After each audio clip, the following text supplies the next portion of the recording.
They're calling Liam. According to them, one interview that I saw said at first it was every hour, and then as the day got on, it was every half hour, and then every 15 minutes, up until the point where they started to get so scared that they called his parents. So if the phone is on and it's communicating with a tower, and it's also been triangulated to still be in Mont-Tremblant, why wasn't Liam picking it up?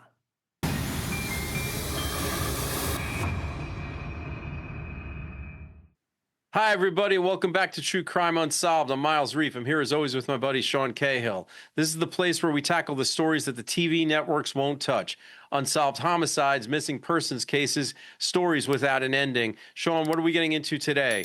Hey, Miles, what's up? So today we are starting a brand new case. We have some great interviews coming up on this story, and this is the case breakdown. So I'm just going to get this out of the way really quickly. This is a story that may feel a little familiar to viewers of this channel, and that is because it has some eerie similarities to another one that we just covered, which is the Ryan Stuka disappearance. But it is different in some really significant ways. I think the similarities are it's about a young guy in his early 20s out on a ski trip in a resort town with his friends, basically doing what young guys do on a trip like that, skiing and afterwards going out and having fun. And in the course of events, he disappeared.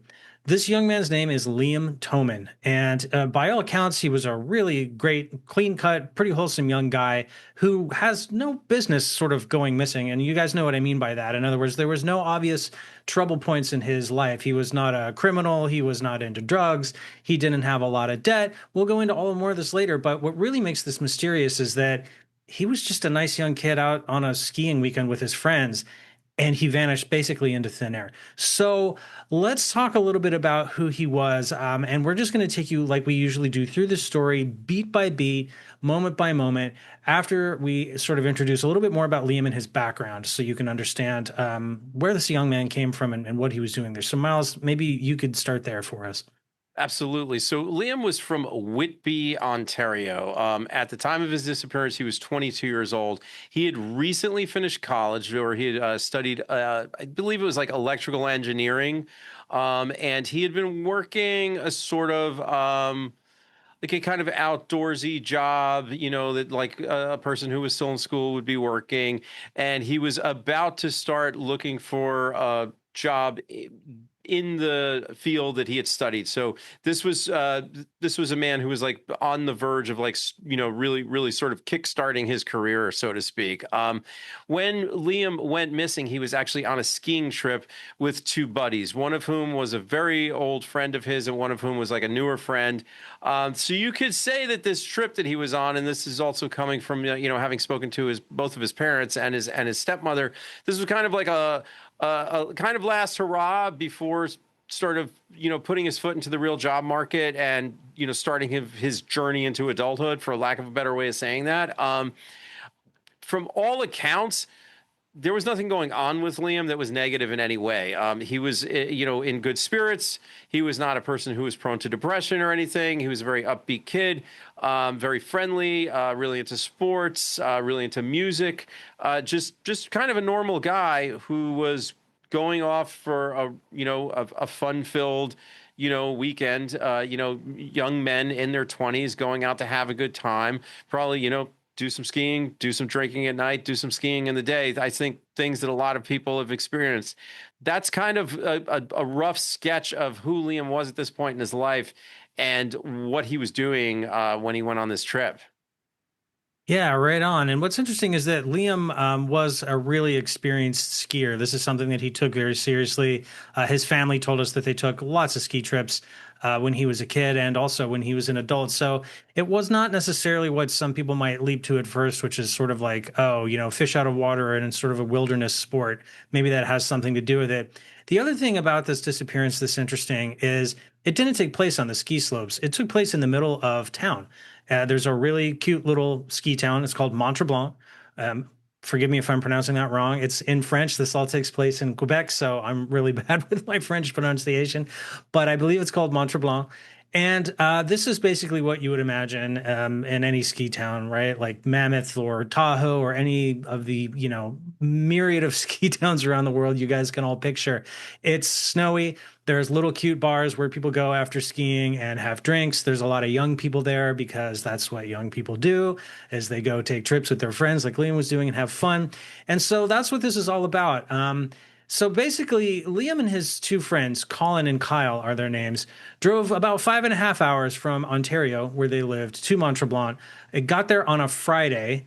All day Saturday, these guys all went out and skied and had fun. And that night, they went to a couple different places in the little town of Mont-Tremblant. They went out for sort of appetizers at one restaurant. They moved to another one and had pizza for dinner. And then they started thinking about some bars they wanted to go to. And there's a couple of them. Notably, though, one of the friends, Colin, was really tired, probably from traveling and skiing all day. And he wanted to go back home. He wasn't really in the mood to party. So he goes back to their hotel, which is right in the middle of town. This is a small place. He goes back there to go to sleep. So it's now Liam and Kyle who are going to go out for the night and look to have some fun in town, maybe visit a couple local bars. So, Miles, why don't you take us through what happens next? I think it's important to note that, this is what people do in a place like this, right? Like, it's not like, Liam and his buddies were off on some crazy bender and, they were doing some, antisocial thing by, going from place to place and drinking too much. I mean, these are kids in their 20s. They're on a weekend trip. They're skiing in the day, and then they're hitting the bars. And that's basically what people do in these places, right? It's like a resort town. There's a lot of young people.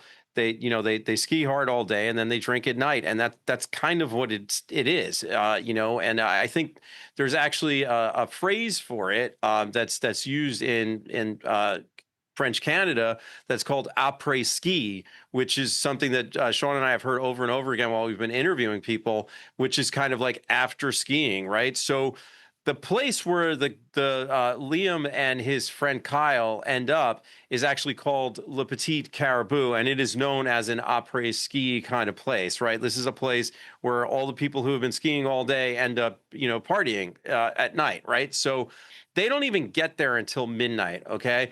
Once they get inside, they're hanging out, whatever. But eventually, according to all accounts and according to Kyle's account, Liam and him actually split up. So they lose track of where each other are. Now, from what we understand, from speaking to Liam's parents and everything, Liam was a very social guy. He was very outgoing, very, very open to speaking to strangers. Kyle, not so much, probably a little bit more of a wallflower, a little bit more shy. So kind of tracks if you follow that, Liam's out there chopping it up with people and, Kyle's kind of hanging back and maybe, they kind of lose track of each other, right? Because it's crowded. There's a lot of people around. Now, at some point, and there is photographic evidence of this from, security footage. Liam actually starts talking to some women in the bar.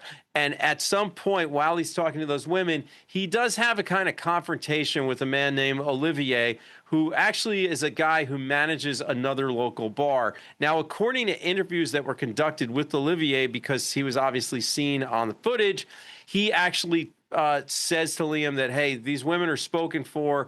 You shouldn't be talking to them, right? So this is kind of a familiar story. And I think, Sean kind of mentioned up top that this story has shadows of other stories that we've covered before. And I think this part in particular will stand out to some people that, you're drinking, you're at a party of some sort, you talk to the wrong women, some guy comes over, he says something. Now, we do know that Olivier has been questioned and he did cooperate, but this is what was discussed, during that, I don't want to call it a confrontation, but it kind of was a confrontation, right?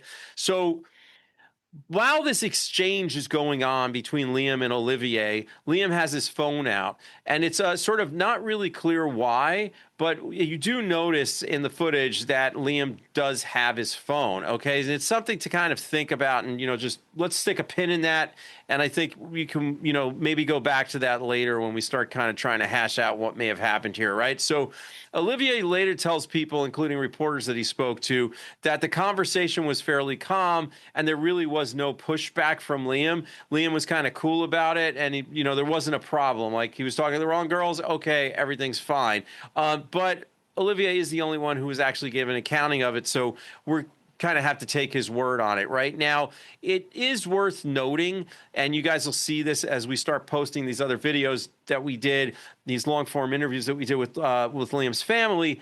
But Liam's dad told us multiple times that Liam was 5'9", 130 pounds, and not a fighter. So this was a kid who, like, maybe he wasn't physically imposing, and he didn't really get involved in physical confrontations. I mean, his dad Chris told us that he literally didn't think that Liam had ever been in a fight in his life.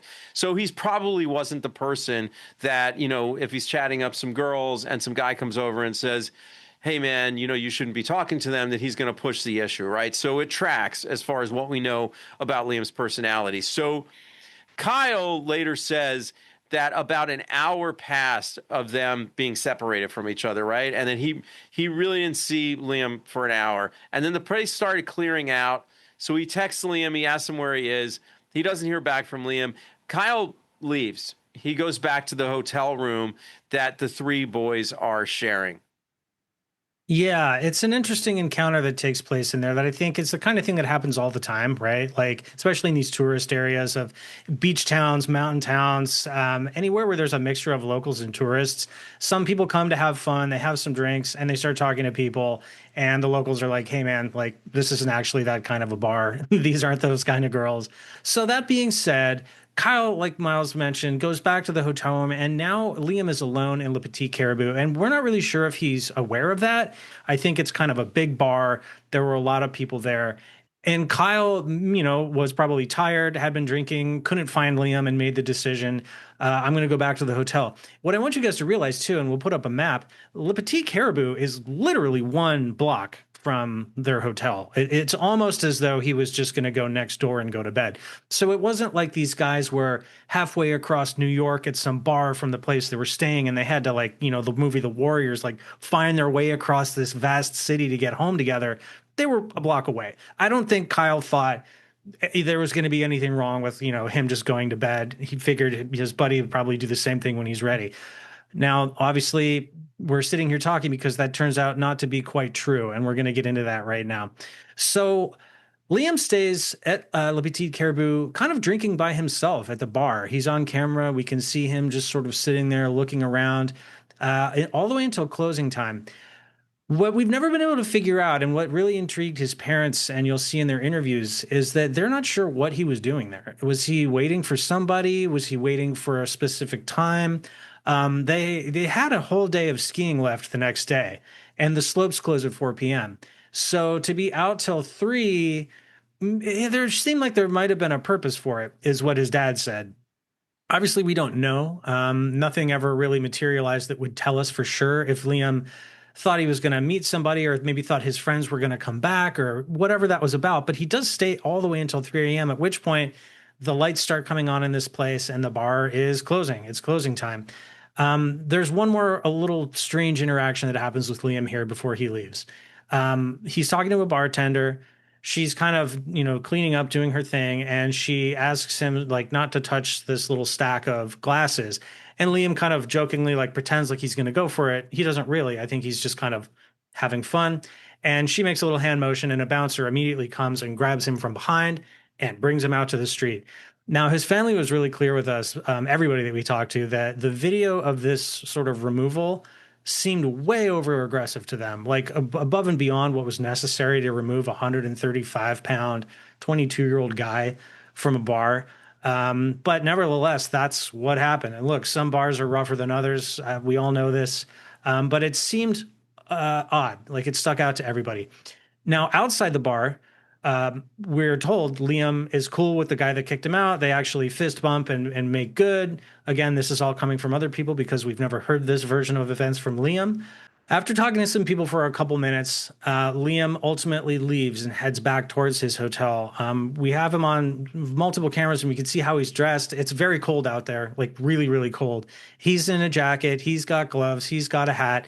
It seems like he's pretty much prepared for the elements, which is important. That'll come up later. But Miles, why don't you take us through sort of what these cameras see? Because there's multiple ones throughout town that kind of track him up to a certain point. Yeah, and I just to reiterate, or sort of build on what Sean just said, Liam was there for ski weekend, and he was an avid skier, as we've said. He was a guy who really, not only loved the outdoors but really understood the outdoors. So he was wearing a ski jacket. He was wearing a very, very, warm hat. He was wearing lined pants that you wear when you're on the slopes. So yes, it was a brutal night. I mean, it was like 25 to 30 degrees below 0 Celsius, but Liam was dressed for the elements. And I think that's a really important thing to note, because oftentimes when people wander off and they're not dressed for it, it's a lot more understandable that something like that could happen, natural causes, right? So Liam's sort of path from leaving Le Petit Caribou, heading towards his hotel. This takes place in a period of about 3 o'clock when he leaves the Le Petit Caribou, milling outside a little bit, to about 3:15, which is the last time he's seen approximately when he's near the hotel area where he's heading. From Liam leaving that bar, since he's really not in touch with anyone at that point because he's walking, we're relying on sort of like surveillance footage that picks him up, right? So first piece of footage shows Liam leaving Le Petit Caribou, moving through the village, and as he's walking, it's clear that he's headed towards the hotel where him and his two friends are staying, right? So at one point during this walk, in the footage that picks him up, he has his phone pressed to his ear. It's unclear if he's listening to a message or if he's actually talking to someone, but it is clear that he has his phone up to his ear and something's going on there, right? Another angle kind of shows him, he pockets his phone and he's either, called somebody or, perhaps he's checked his messages, whatever, but he's putting his phone back in his pocket. So then Liam is seen passing Central, which is a place that he had stopped by earlier in the night with both of his friends, where they had done some shots before Liam and Kyle had ended up at Le Petit Caribou. And then he passes Owak and the terrace area of the town as he continues towards where all the hotels are, okay? Now, in the final piece of footage, Liam appears to be speaking with a couple of people who are off camera. He's kind of pointing off camera as if like he's either asking directions and confirming the direction that he's going in, or sort of saying like, I'm heading in this direction, and it's away from his hotel. He's not saying like, I'm going upstairs and, into this place that I'm standing outside. He's kind of pointing in another direction as if to intimate that that's where he's headed, or like, hey, is this where I'm going? And, kind of asking these guys directions. And I think that's an interesting thing to note. So, one interesting thing that happens here once he's kind of near his hotel after speaking to these two men is that it seems like Liam intends to send a message to his friend Kyle. And he accidentally sends it to his dad instead. So, what this message says is sort of like a written in shorthand and slang, but it seems like it's saying, Yo, meet me outside. That's what Liam's dad makes of it. He showed it to his other kids. That's also what they believe this is intended to mean. And it clearly was supposed to go to Kyle. So, what do we make of this? It seems like either he was trying to get Kyle to come out to go somewhere else with him, or some people have pointed out maybe he wanted to get in and he couldn't. That will be proven wrong later, and we're going to get to that in a minute. But it is a very intriguing thing because it's kind of our last peek into Liam's head. After this, there's no more communication from Liam's phone. And like Miles said, we don't see him on camera anymore, except for the shadow of a person that may or may not be him. So, what does this mean? Where is Liam trying to go? Why does he want Kyle to come with him? This is really the crux of the issue here, and it's never been figured out. So after sending this message to his father, he also calls Kyle, probably to say the same thing, but Kyle doesn't pick up because he's asleep. So remember this moment, because we're going to be talking about things that turn up later, and all of it kind of comes back to this. This is Liam's last real communication in the world. So the crux of the issue really hangs on what was he trying to accomplish in that moment? Right. So the next morning, or I should say later that morning, because we're already in the morning, Kyle and Colin wake up. Kyle said he woke up around 8 o'clock, and he, of course, obviously notices that Liam is not back in the room. So he texts his buddy, and he doesn't hear back. And he's kind of assuming that, Liam probably met somebody at the bar since he stayed later, and that he went home with them, probably hooked up with somebody, or ended up, connecting with some people and partying and crashed at somebody's house or something like that. And, maybe his phone's dead, maybe he's sleeping in. whatever. He really doesn't make much of it. Again, these are guys in their early 20s. They're on a fun, sort of adventurous weekend. And I think one of them not coming home after a night of drinking, when you're that age, that's kind of, you assume that's a win. You don't, the first assumption, at least, from when I was that age, wasn't, oh my God, they must have gone missing. Something horrible happened to them. The assumption is, oh, I can't wait to hear what happened. Right. So anyway, they text him, they try calling him, they don't hear back. They figure, his phone's dead, he's sleeping. The two guys go skiing. They call Liam throughout the day. They don't hear back. Finally, they're starting to get a little more concerned. They're calling, over and over again. They do about 20 calls to Liam's phone. And about 4 o'clock, they get back to the room after, spending the day on the slopes and hanging out, and Liam's still not there. So whatever this means, the guys still don't call the family, right? They go have dinner, and they still haven't really reached anybody yet. And about 6 o'clock that night, Kyle and Colin finally decide to let someone else know that Liam hasn't been heard from all day. Right on. And so this is where things get very serious. The family obviously is super concerned, and their first question for Kyle and Colin are basically, you haven't seen him since last night, and it's now, nighttime the following day. Why? Honestly. And these guys, I think you have to remember, are in their early 20s and probably trying to assume the best. And again, it's like, this is a fun ski weekend in a little town. I think they had a really hard time getting it through their heads that something really bad could actually have happened to their friend. Like Miles said before, I think they probably assumed he met a woman.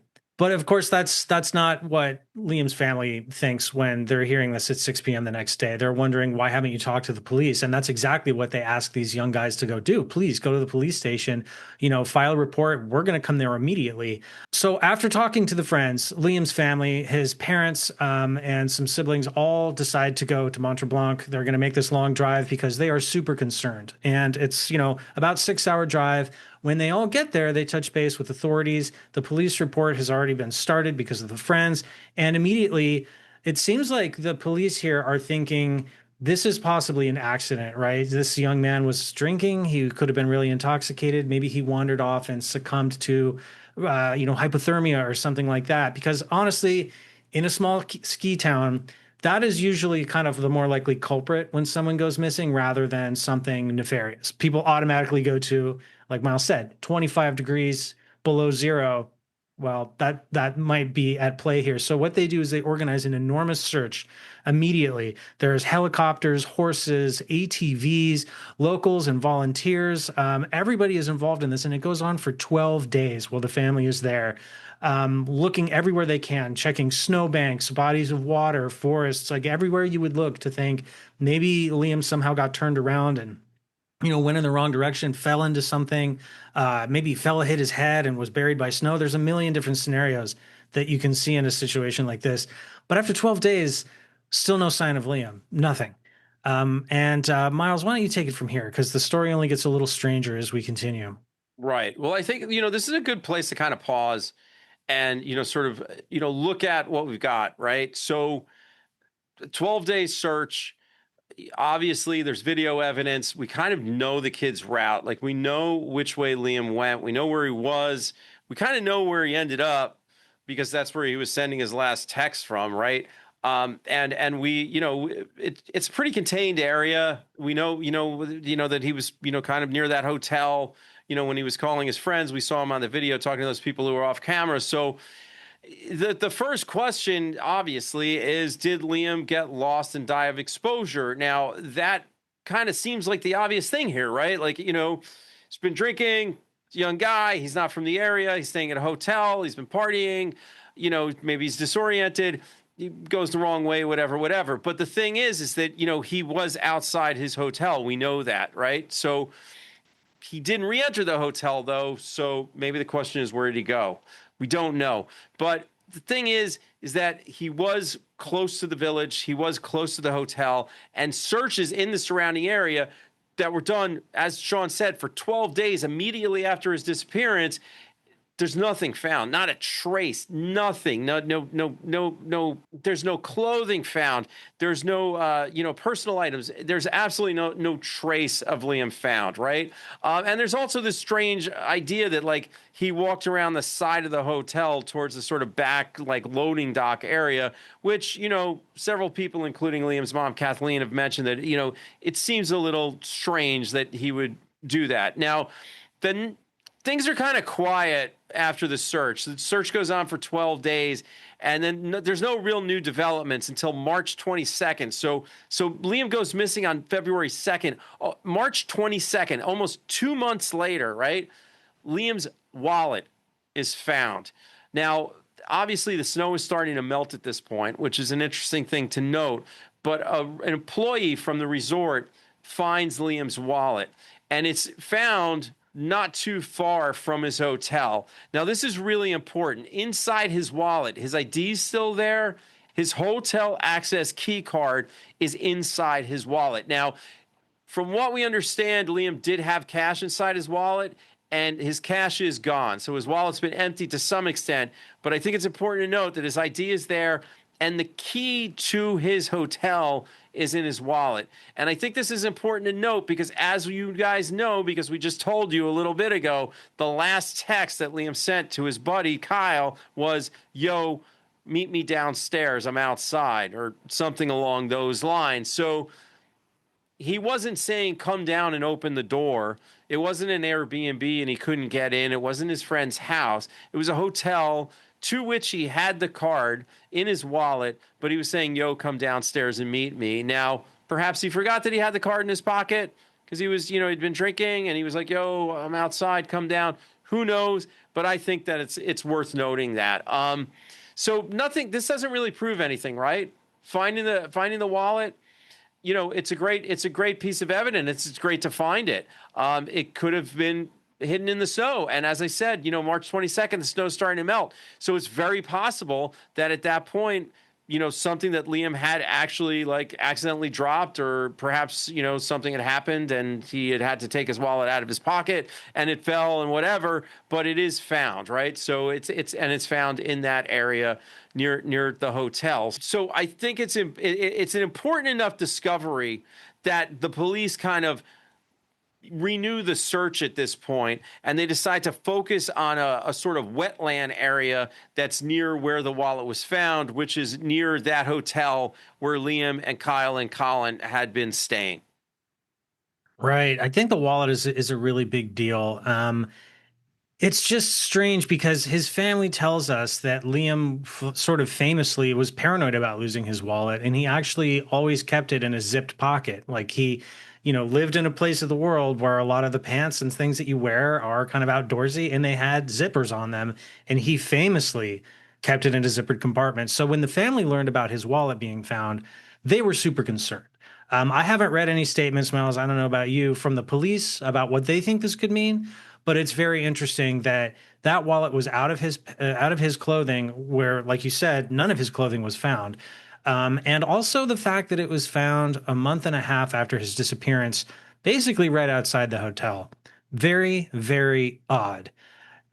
There's another thing that I think ties into this that I want our audience to think very closely about, and that is the phone data is something that comes back a little bit into this investigation, right? Because obviously, Liam's phone was never found, so law enforcement had to sort of like subpoena his service provider, get whatever data they could dig up, and then analyze that. So it takes a little bit of time, but when they look at it, what they're able to discern from that data is that Liam had been using his phone throughout the night. It was not fully charged when he was out and about, and we know that because his friends mentioned Liam at dinner had kind of complained about his phone being, having eaten through its battery. So it was not at 100%. It was probably at somewhere, 75, half, something like that.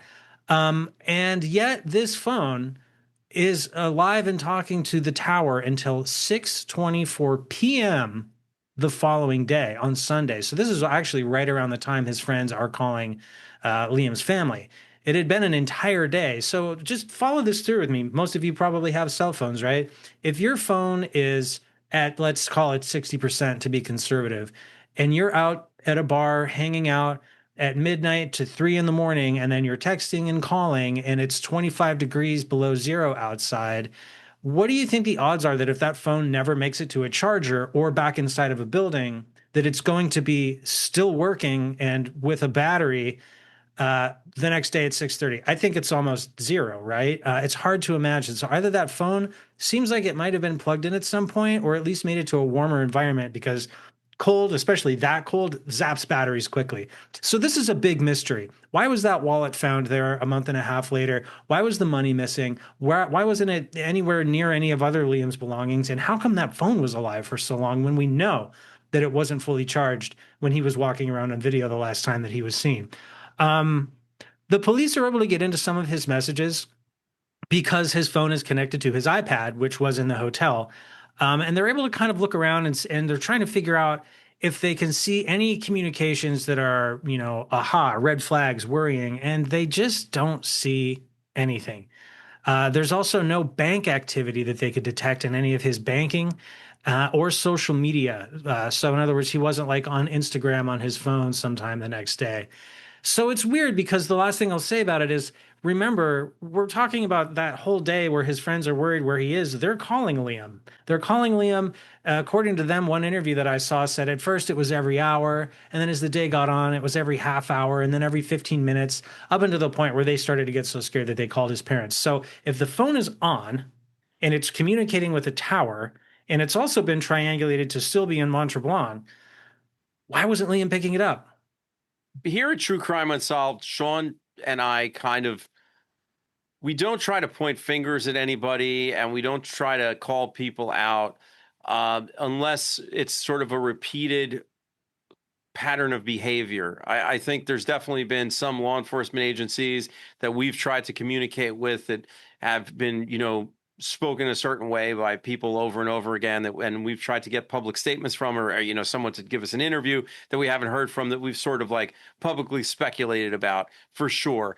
But I do have to sort of include some information about the resort itself, because I think it's relevant to the story, and I think it doesn't play into perhaps what happened to Liam, but it could play into um, the speed of awareness spreading, right? So basically, Liam's family repeatedly asked the resort and entities linked to the resort to publicly post what we would call awareness materials to try to bring people, bring out knowledge that Liam has gone missing, right? So this is like signs, putting stuff up on their website, putting a picture of Liam, in a hotel with, missing person, whatever.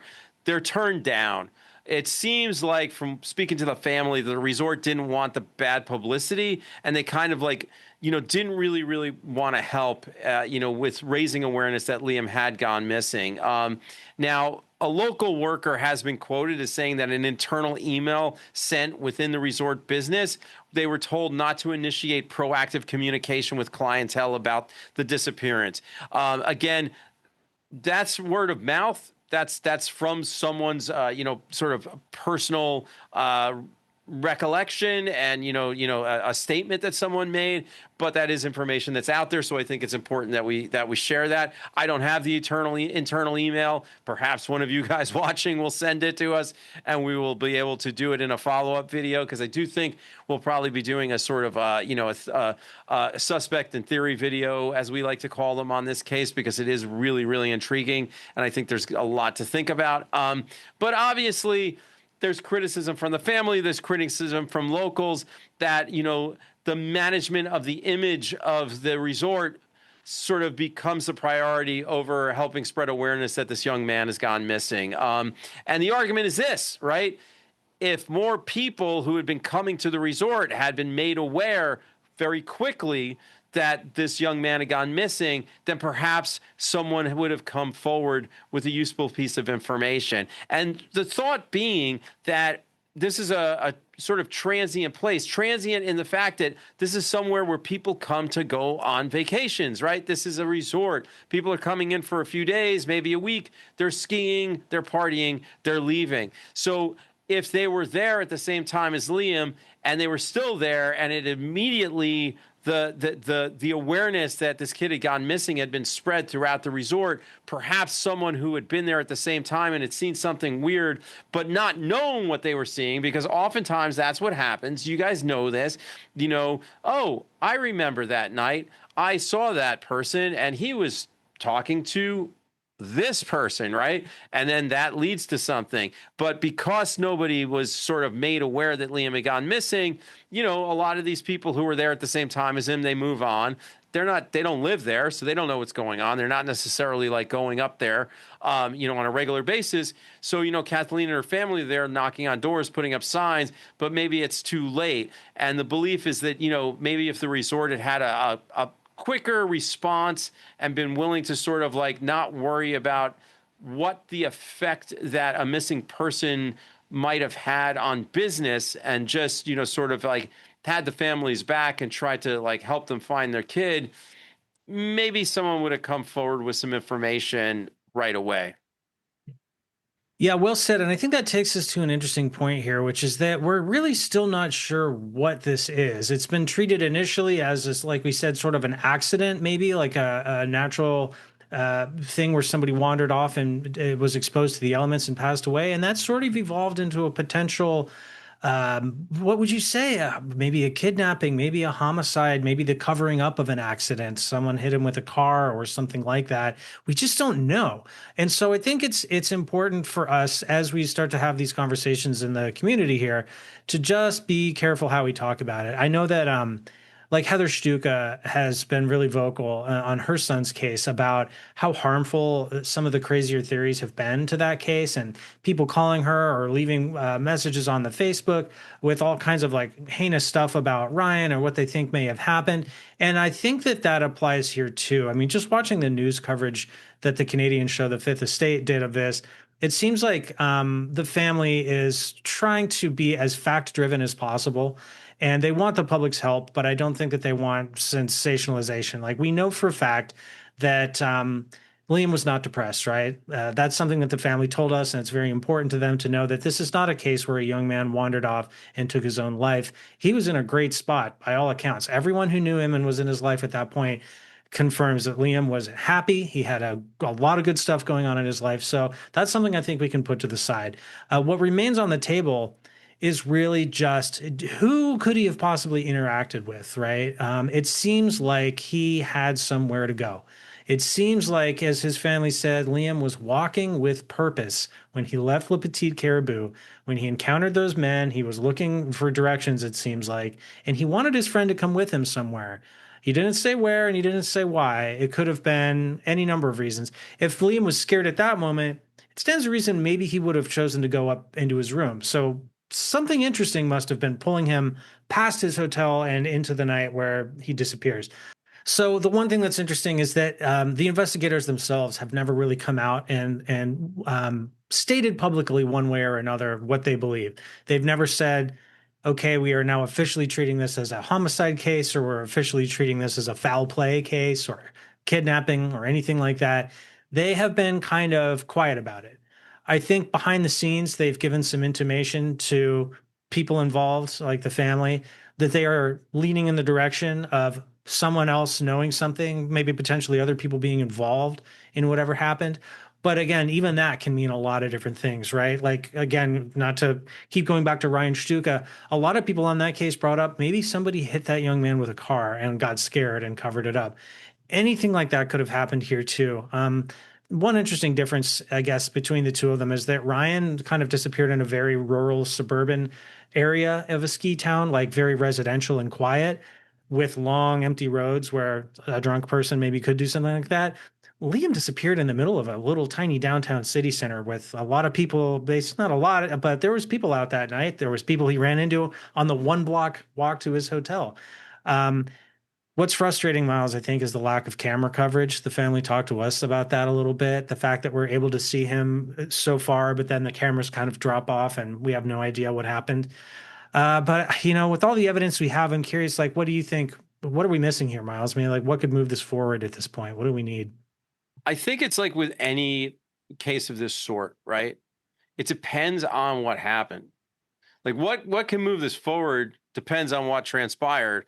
because then that's going to inform like who may have knowledge, right? So, you know, if it's an accident and he did wander off, then there might not be anything that can move it forward, and barring actual finding physical evidence of Liam's remains at some point, which could happen. It's happened in other cases where people go missing for a long time and then eventually something's found. I think if there's something else at play here, then it's the usual things that could move it forward, right? Someone's conscience catching up with them, someone having too much to drink and talking too much, and telling the wrong person their secret.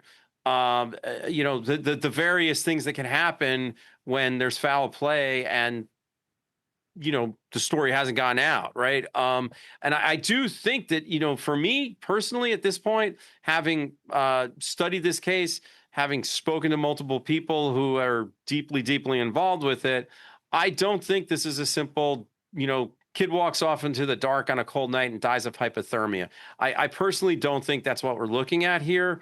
Again, it's not our job to speculate necessarily or to point fingers at anyone in particular, but it does seem, just based on the fact that like his wallet being found so conveniently almost 2 months later outside the hotel, when we know that he had it zipped up. So to me, that says either that night he was made to take that wallet out of his pocket and it ended up on the floor and then got like buried in the snowbank, and it was just found, or someone came back later and kind of like put it out there as just like a confusing piece of evidence, right? The fact that Liam's hotel key card was in his wallet, to me, might seem like a really small thing, but to me, it stands out as a very compelling piece of evidence because it's combined with that last text message that he sent to Kyle, right? That, he sent it to his dad, but we know that it was meant to go to Kyle, right? And yo, come downstairs, I'm outside, but I have my key card. Yeah. To me, that means, yo, come downstairs, we're rolling to the next spot, right? Like, we're young guys and we're out here having a good time, and I got the hookup and I've been out all night and I've met a bunch of people and it's time to go to the next spot, right? He's talking to those two gents. He's pointing somewhere. That's the place where he's saying, yo, come downstairs. I'm going here. I'm not coming upstairs with this key card. Again, I'm speculating, but this is what I've pieced together in my head. Like this is what makes sense to me on this trail of evidence that we have. He comes back, he interacts with a lot of people. He's got his phone out, he's talking to people. Perhaps he's taking phone numbers, perhaps he's writing down an address like, yeah, that sounds great. Let's go there. Puts the phone back in his pocket, hoofs it back to the hotel where his boys are staying. Yo, come downstairs. I'm not going upstairs with my key card. Is this where is this the place? I'm headed that way. Or, hey, you guys should come too. I'm headed that way. It's gonna be off the chain, right? Whatever that is, those things, they all seem really small. But, if you look at this from a sort of investigative point of view, which I can't help but doing because I've spent so much of my life talking to cops and, dealing with these cases, these things kind of put together a little bit of a path that to me leads to, the fact that like, I think Liam's night wasn't done. And I think that something happened to him. Was that intentional? Was it an accident? Did he meet with foul play? Was it completely unrelated to all the things that happened that night?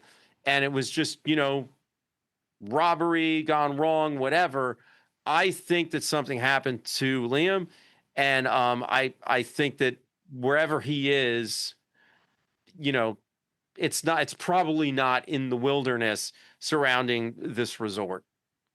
Yeah. Well, Miles, obviously, I agree with everything that you just said. I think you and I, see eye to eye on these cases more often than not. And I think you laid out a great case there. And for me, it comes down to one really important fact, which is basically anytime we have a case, and we've had them before, where a person goes missing and then later on some of their belongings are found in a very different state than they last had them, that always tells me somebody did something with them, right? They came in contact with a third party. In this case, Liam's wallet is discovered, but his money is gone, and it's outside of the zippered compartment he kept it in, and the pants that they were in and nowhere to be found.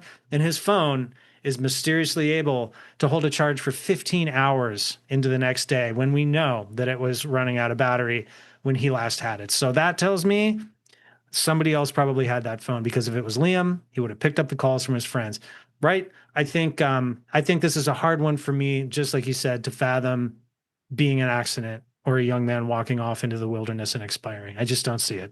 Well, that's the other thing, and I didn't mention that when I was sort of laying out, the compelling pieces of evidence that I think like does paint a picture if you're looking at this through an investigative lens, which is the phone. The phone staying alive for 15 hours, which means, not in the snow, not in a, catastrophic event sort of situation where the weather would have destroyed it and stopped it from functioning, somehow staying charged, as you said, even though we know that Liam was complaining that his phone wasn't charged that night. So, you add that in, and, who had that phone? Where was that phone? Obviously warm and dry, for that period of time, but yet Liam's not replying to his friends' frantic texts that are coming, every hour and then increasing with, intensity as the day goes on. It all adds up to a very, very, very compelling case with a lot of questions. Yeah, yeah. I think, the thing that frustrates me the most, especially when you lay it all out like that, is the fact that those two guys that he speaks to outside of his hotel don't remember what the question was. They don't remember what he asked. They remember vaguely someone coming up and asking them something, but according to them, it was so inconsequential and not like memorable that they just don't remember. Or at least that's what they're telling us. Maybe they do remember and there's something extremely nefarious that they're afraid to say, but that's a big leap, right? These guys were willing to go on camera and talk to the press in Canada and be asked a bunch of questions about it, and they just said, yeah, I mean, we wish we could remember, but it was just such not a big deal. Almost like somebody saying, um, hey, is that a gas station over there? Yes. Would you remember that the next day? Maybe. Um, so not knowing that is tough, Miles, because I think that if we had a clue where he was asking to go, or at least what direction he was seeking, right? Is so and so's house over there? Is this bar or club down this street?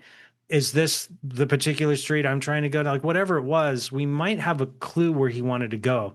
All we have is a vague point, and Liam walks off into the night. Yeah. So, yeah. Listen, I think that the important thing here, kind of to wrap it up, is that the family believes, and Miles and I do too, that somebody in that town knows something. Possibly because they were involved in it, but also they may have just seen something and not remembered it. People are in bars like this all night, filming things for Instagram, texting their friends, making videos together. And it's very possible that somebody noticed something or saw something, or even if they didn't, it may have been caught on camera and it just has not come to light yet. And so I think the big thing is, like we always do on this channel, we're going to put up a tip line at the end of this. There is a $50,000 reward at this point for information leading to a solve here. And so, if anybody has that, you know what to do. Follow those tip lines, go to the official places we're going to point you to. And as always, we want to hear your thoughts on this. Weigh in the comments. We will always come back and discuss it further in our comment reaction videos, like we always do. Miles, is there anything else before we kind of set this one aside? I mean, obviously, we've got some interviews coming up, right? So, this isn't the end of it. Yeah, I mean, I think I laid out, I usually don't go out on a limb that hard, in a sort of like case breakdown video, but I do think that these compelling pieces of evidence point to something else having happened that night that goes beyond just person wandering off and meeting a dire end from the elements. Let us know, like Sean said, let us know what you guys think. Sure that we're going to get a lot of opinions on this one. And as always, I'm hoping that we do get some comments from people from the area who may have some insight, because that tends to happen with these cases. And somehow you guys find our little channel and kind of weigh in on things. So we would love it if that happened this time, because, obviously our goal here is to elevate the story. Our goal is to help get information for the families. So hopefully people start coming in and talking about it. So please, guys, leave a comment. Let us know what you think. If you have any information, as Sean said, we're going to put up the links. We're also going to put up links for, sort of support groups that exist that are being run by the family. You can go on Facebook, you can get in there, you can share any information directly with the family if you want to. Also, please remember, we are a podcast. I know we're always saying that. The reason we're saying that is because maybe you want to listen to us instead of watch us on YouTube. Also, if you want to stay on YouTube, which we love because this is our home base, go subscribe to the podcast too. It's on your phone. Go on Apple Podcasts. Just hit follow. Never look at it again. And hey, one day maybe you can't get to sleep. You don't want to open up your YouTube app. You just hit that podcast thing and you listen to our entire suite on Jennifer Kessie or something like that, right? And let mine and Sean's sweet voices lull you to sleep. It's just a suggestion, guys. It helps us out. Also, we have a membership. Every little bit of that, every person who joins, buys us a cup of coffee every month, helps us keep this thing going by staying awake. It's just me and Sean. We're doing all the work. So we appreciate all the support. And at the very least, like the video, subscribe to the channel, hit the notifications bell. We appreciate you guys. And we will see you on the next one.